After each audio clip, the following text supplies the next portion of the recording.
Present Indian టీంలో చాలా competition ఉంది. ఒకవేళ ఇండియన్ టీంలో గనక ఆడడానికి చోటు సంపాదించాలి అంటే చాలా కష్టంగా మారిపోయింది. ఎందుకంటారు? చెప్తా వినండి.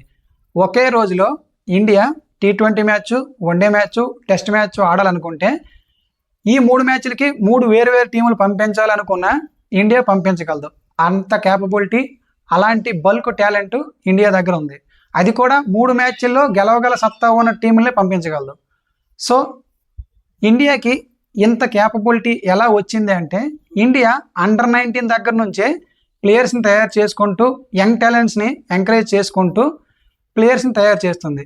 వాళ్ళు అంచెలంచెలుగా ఎదుగుతూ ఇండియన్ టీంలోకి వస్తున్నారు. అలా వచ్చిన వాళ్ళే రిషబ్ పంత్, యశస్వి జైస్వాల్, శ్రేయస్ అయ్యర్, శుభ్మన్ గిల్ వీళ్ళందరూ కూడా.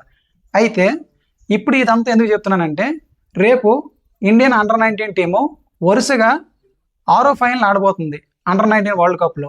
2016 నుంచి ప్రజెంట్ 2026 అండర్-19 వరల్డ్ కప్ వరకు 6 వరల్డ్ కప్పుల్లో వరుసగా 6 సార్లు ఫైనల్కి చేరింది టీమిండియా.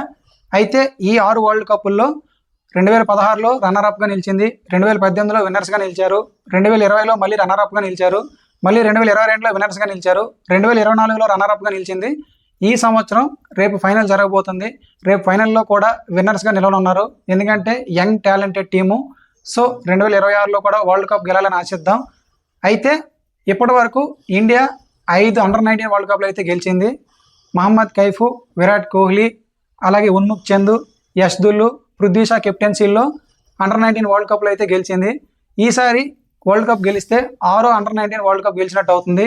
చూడాలి మరి ఆయుష్ మాత్రే కెప్టెన్సీలో ఇండియా అండర్-19 వరల్డ్ కప్ గెలుస్తుందో లేదో.